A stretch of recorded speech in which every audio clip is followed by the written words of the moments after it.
Hello everyone, welcome back to the channel. Today, while I'm in Orlando on a work conference trip thing, I wanted to pre-record some stuff and get it out to you guys. And one of the things that I wanted to do through the midweek, because I know we have a bunch of banners and stuff coming up for FEH, I wanted to kind of talk about Hall of Forms a little bit. It's not going to be a long video, mostly me just talking about why I like it.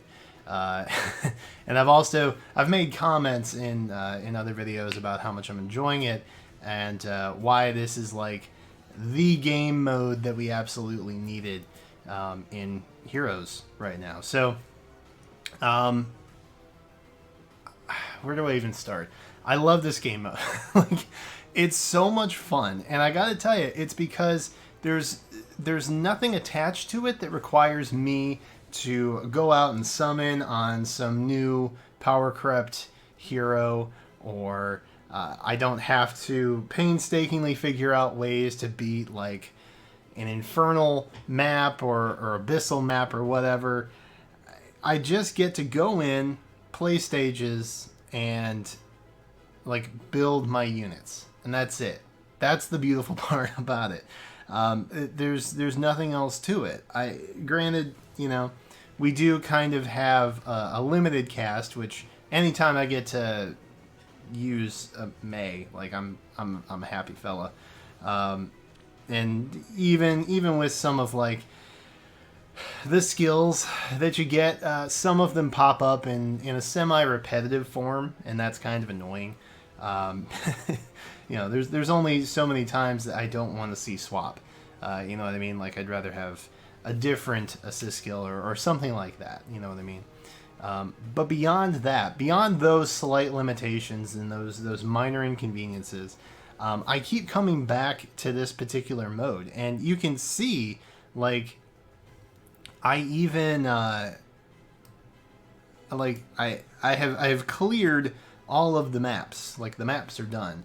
Everybody's maxed at 40, but I keep coming back every day because, well, beyond, you know, these guys down here, I keep coming back every day because ultimately, like, I want to keep building my team up, and that is interesting. So when I think about other game modes that I just kind of run through, complete, and be done with, the tap battle is one that I'm just like, okay, well, I've gotten all the rewards, I've done all the dailies that pop up. I have nothing left to do. There's no reason to try and clear it on a harder mode other than for giggles. I'm not going to do that because I have more important things to do in this game than that. That's basically it. But here I keep coming back because it's like, well, what else could I get? What else could I change? And I'll kind of run through the teams that I am in process of making, rather. Just kind of going through. You can see Alm's not really done yet. I have done a couple merges on him just because I haven't quite seen the C skill or the assist skill that I am necessarily after. Silica, same situation. I haven't had the right seal or the right special pop up when I particularly needed it. And even then, there would be situations like, oh, infantry rush is here. Maybe I should go with that. Or sturdy impact, like, hey, that's pretty dope. Do I want odd speed wave as a seal, or would I rather have sturdy impact? Like, you have to make that choice, and that's one of the great things about this particular game mode. You have to make that choice. The game doesn't allow you to get past that. Here's May. May, I've done one merge because I'm still waiting for the right seal.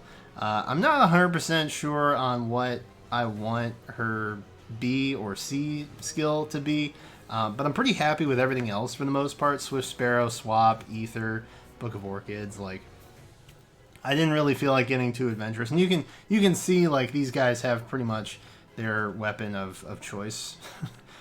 You know, like, I didn't stray too far from that. And then Bowie, I got a little weird with Bowie. I decided to kind of do a, whereas everybody else like benefits from being around each other with some spur skills and things like that. I wanted him to kind of have to be on his own. So he's got speed defense solo. He's got ruse attack. The inscribed tome lets him, close counter stuff if he needs to. He's just kind of interesting, so he's better off being by himself. Whereas the other ones don't. And that's I wanted to kind of like do something unique with them too.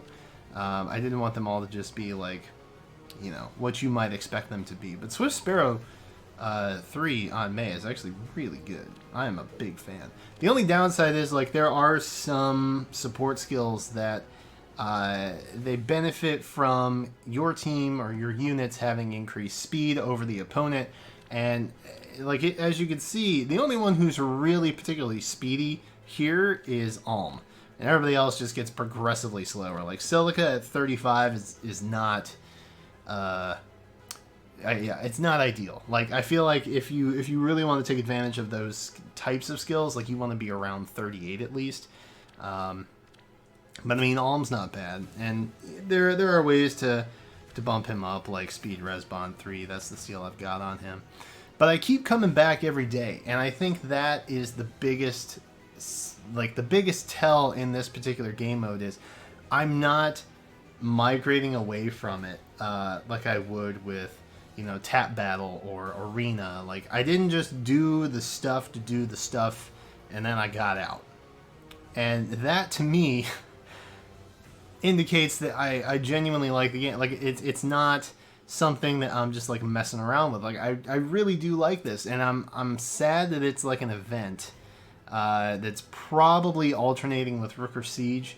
I don't know if you guys remember the calendar or not, but that is not a game mode that is on the calendar for the end of October, beginning of November. But this is. So that means more than likely we'll see Rooker Siege pop up in November. And of course, this is all kind of a Thor Loki thing that's going on with Hall of Forms anyway. So, I mean, it would make sense that they would also kind of alternate the two, but I gotta tell you, man, if there's one game mode I gotta take in this entire game and ditch the rest, it's definitely Hall of Forms. Which I understand by me saying that is saying, like, all the effort I put into summoning and building and all the grinding that I do means absolutely nothing, because you basically start with a predetermined blank slate team that randomly gets better through RNG. So, I don't know, like, that alone kind of says how great this game mode is. And I'm sure a lot of you guys feel the same. I think I've made my stance pretty clear on it for the most part. Yeah, I don't know. I really like it. I really, really like it. And even the timing, right? So, like, you get a couple of these torches, but every day you get 3. So it's not like one of those, like Tempest Trials, for example, where you just have to, like, grind away constantly to try and get better rewards. This, you have, like, a very low limitation on it, sort of similar to, like, a Voting Gauntlet, where it takes a certain amount of time for your stamina to get restored before you can continue playing. And that expectation also kind of helps meter, like, how much I enjoy it, because I know it's not going to be like a 2-week grind session. So I mean, even that, I feel like they just knocked it out of the park with this game mode. I am absolutely thrilled with it. Like I said in the beginning, the only thing that I would really kind of maybe change is how frequently the lackluster skills kind of pop up. But again, that's just kind of random chance for the most part. So it happens. Yeah, I don't know. I'm gushing. I love this game mode. Anyway, that's it. I just wanted to kind of talk about this and give some thoughts on it. I'm really looking forward to the next one. I really enjoyed it. The music is cool. The maps are fun. The team is neat. The whole concept is really cool. I'm a big fan. And I'm excited to see who we're going to see next pop up. Because that's really cool. And if you don't have a Brave Alm or a Silica, I guess, like, you probably have a May or a Bowie, but there's a chance for you to use some heroes that you haven't used before for a 2-week period, which is awesome. But that's it, guys. Let me know in the comments how you feel about this particular game mode, and if you disagree with me, that's okay. Just be polite and kind with one another. That's all I ever ask. And if you want, you can send me screenshots of your forms teams on Twitter or something like that. I know we can't really do that on YouTube, but or you can just tell me about them in the comments too. That works also. But that's it now. I'm curious to see what you guys got going on again. I'm going to be off traveling for work for the most part this week. I will try and get a reaction video up because I'm pretty sure that's dropping on like Thursday this week because that's my life. That's how Heroes rolls. Even though it makes sense that it would be Friday night and I would be home, they're going to do it the day before I come home because that's how it goes. But that's it for now. So thank you guys so much for watching. Subscribe if you like Heroes content and other Nintendo stuff. I'm trying to do a Dragalia video at some point, but they keep giving me free summons, and I don't. Yeah. Anyway, there will be a Dragalia Lost Summon video at some point, I promise. But that's it for now. Thank you guys again so much for watching, and I will catch you next time.